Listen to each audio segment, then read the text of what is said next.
On a sad note, the remains of Pastor Ayodele Adun was laid to rest on the 19th of February 2022 within the church premises of the Millennium Christian Ministry, Lokoja. Men from all walks in life were present to bid him farewell. Family, friends, and loved ones cried that a good man has gone home to meet his Creator. Members of Christian Association of Nigeria, Pentecostal Fellowship of Nigeria, bishops and clergymen within and outside the state, Christian artists, and the governor of Kogi State all attended the burial in Lokoja, Kogi State. A reporter tells us more.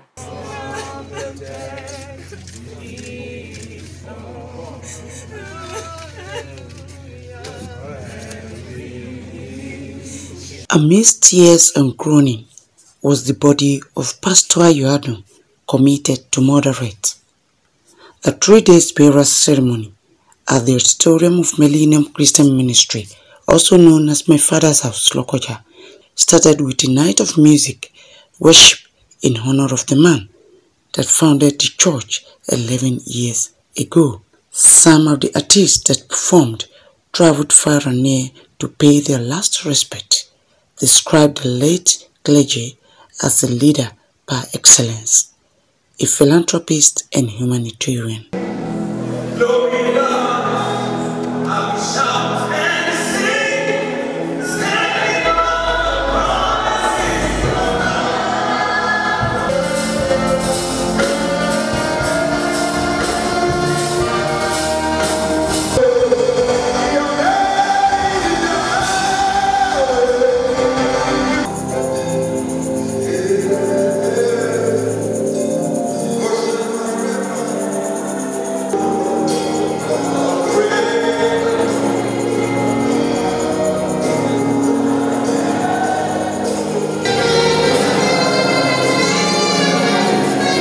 They shared testimonies of him. Right there in tournaments. I joined the commission 1999 December. I'm officially. I joined the commission 1998. Then January 1st became a pastor in the commission. I met Pastor Ayodele.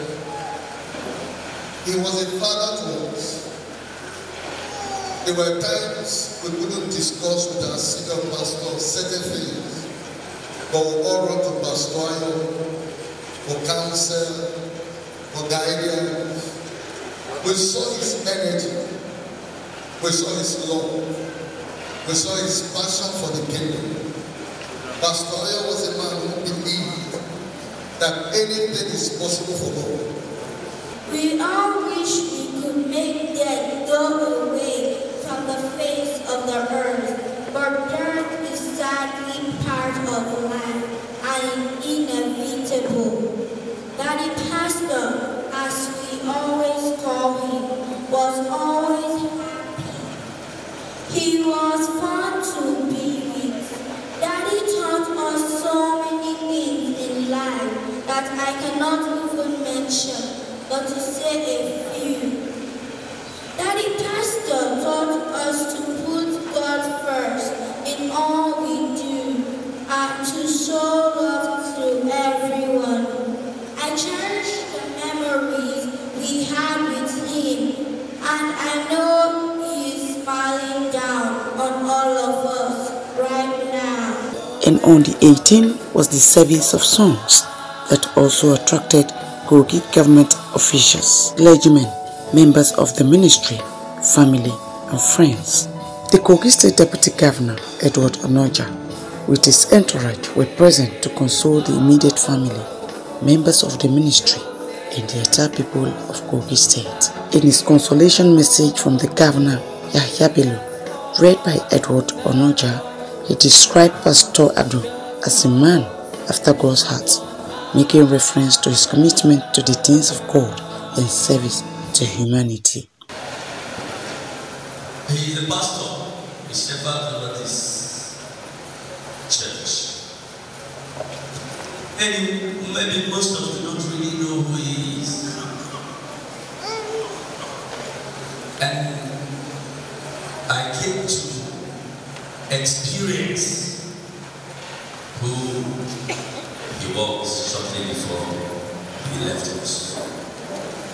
And I dare say, I have not met anyone that is passionate about the needy. I have not met it. As much as Pastor Adun is or was passionate about the less privileged in the society. It is okay for you to give from what you have. Anybody can do that, sir. But to give from what you do not have, that is the height of Christ-likeness. On the third day was the funeral service and interment that also attracted men and women from all walks of life. Tributes were read from various denominations. Again, for someone like me, how can I say I'm paying my last respect when in my heart Adun lives? He's not dead to me, he's alive because he lives in my heart. We served together in Dunamis, but it was my far city. I just need briefly. But since then, it has been very impactful relationship. The state government, wife, children also shared. He worked so closely and so consistently with the God whom he loved so much and who loved him so much in return that one day he simply vanished into him like Enoch did. How then can we who have hope of eternal life allow heaven's gate to become lost to us in these earthly realms? People of God, if truly we are looking forward to God's promise of a new heaven and a new earth wherein dwelleth righteousness, let us be comforted and join the angels in celebrating the return of his saints home. Let us also continue to pray that when our time comes in the fullness of God's timing, we too may be found of him in peace, without spot and blameless. Adieu for now, Pastor Adun, my friend and my brother. No doubt we shall understand it better in that glorious by and by. To stay alive, and I am so grateful. We have the rest of our lives ahead of us, the plans and dreams we make. But you've left me now for heaven's shores. How deeply my heart grieves and aches on you. You were such a wonderful man, and we shared a special love in life. You were a remarkable man with so much understanding and excellent spirit. You were so loyal, full of integrity, faithful, tenacious, content, and so forgiving. You were the center of my world and one in a million to me. I'm so proud to be called your wife. You believed so much in people and never gave up on anyone. You exhibited the kind of leadership and relationship Jesus had with his disciples. You always inconvenienced yourself to make us and others happy and loved. You were not tribalistic. You hated that spirit of tribalism and denominational segregation. You were there for everyone, even to those who were not of the same faith with you. You made everyone so comfortable around you, anyone could approach you. I am so proud of you. Forever you will live on in my heart and mind. Forever you will live in my thoughts that never die. With love always I'll remember you. With fond memories I think of you. With hope I believe we'll meet again in heaven. I am so grateful for the times we had together. I remember all my visiting days and how you comforted me and my friends. You always made sure you didn't miss any opportunity to come and sing in school. I remember how you would always do everything to make all my birthdays memorable. Now you're no longer here to at least wish me a happy birthday, looking to surprise me, but now you're no longer here. You were so sacrificial, Daddy. You were willing to sacrifice everything to make people around you happy. And I really wish you had stayed a little longer so I could have paid you in 100-fold. Personality is simplicity and openness. Daddy, you taught me a lot, and I can never forget the values you instilled in me, spiritually and otherwise. I'll never forget all the plans we had. You taught me not to place value on money or more on relationship. You taught me how to cook professionally. You're a wonderful father and dad, and to you, your family was the greatest achievement and assets. You were so selfless and made sure we always had the best of everything. I'll miss your smile, I'll miss your cooking, and most especially, I'll miss your kind heart. The time we spent together was full of fun and important life lessons. And even though it was not enough, I'm confident that God knows best. I'll miss your pranks and the way we used to make noise and sing together. I wish you could watch me grow old so we could sit down together and talk about old people stuff. I miss my father's sense of humor, and I miss my father's encouraging words. I miss my father's cooking, especially the breakfast he made for us every Christmas morning. I miss the conversations we had in the evenings after he came out from church. And even though he was tired, he would always do his best to stay awake during these conversations. My father always looked out for his family, and he constantly went out of his way to make us happy.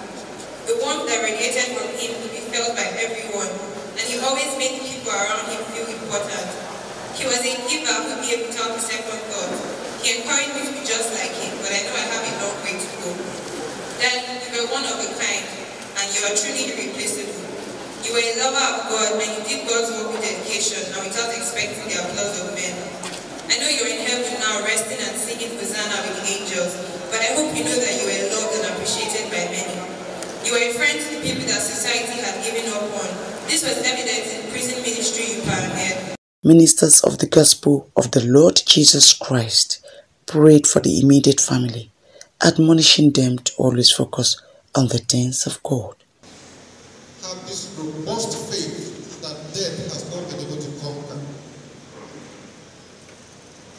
Let's give thanks. When loss comes, it's easy for us to overlook. They have known up to this point that the exit of their husband and father and brother will be a door into God's inner room.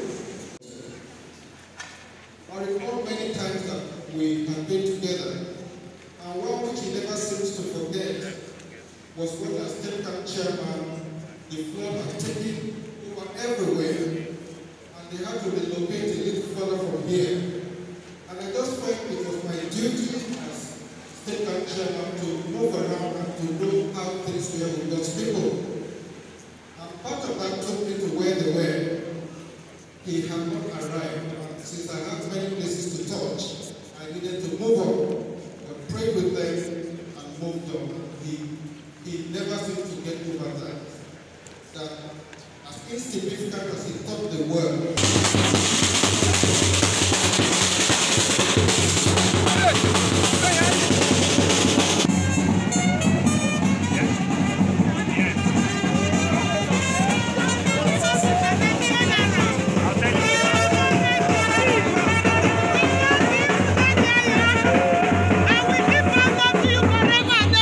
It's a general belief that the success of any man, quantity and quality of life one lived, cannot be quantified except with the measure and the number of persons one has touched successfully.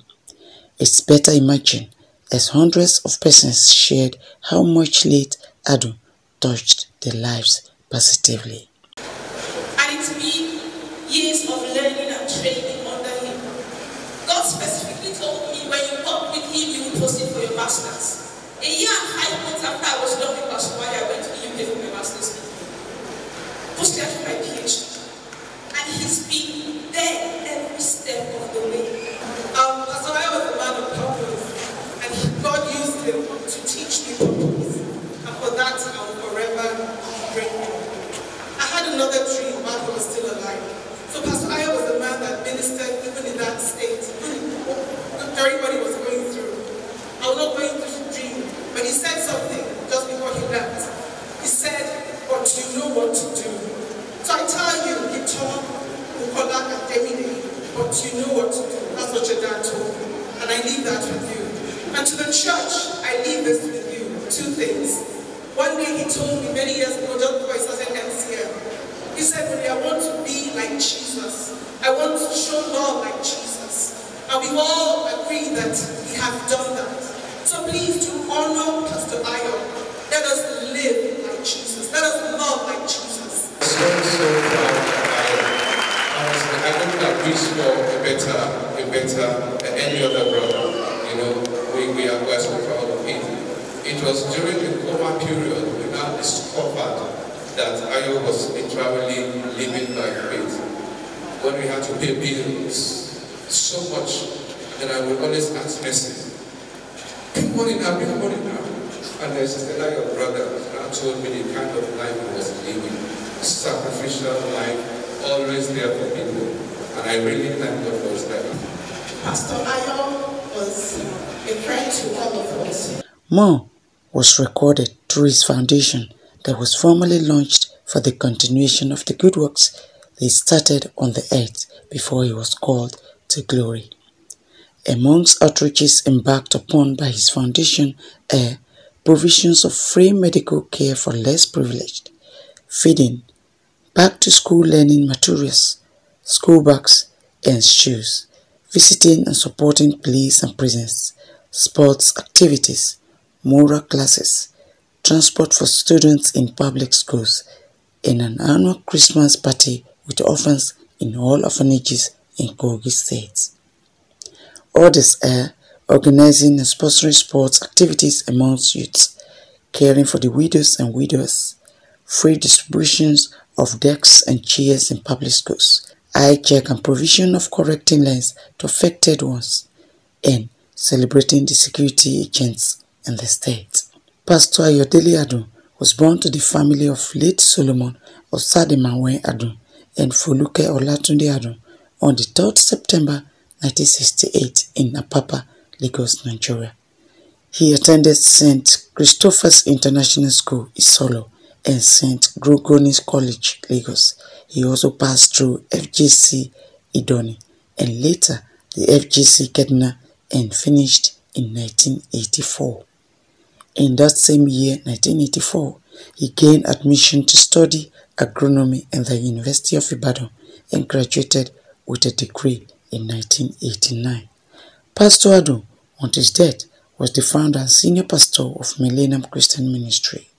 He died on December 26, 2021, after spending months battling full recovery after an accident along Lokoja-Kanaja Road with his car that ran into a station trailer with black foams on the 23rd May 2021. He is survived by his wife, 3 children, aged mother, and siblings. A lot of Nigerians are losing hope in the country because things are difficult for them. If we will also embrace the standards of God, God will forgive the land and heal the land and begin to bless the land again. No leader can change this land without the help of God. May his soul rest in perfect peace.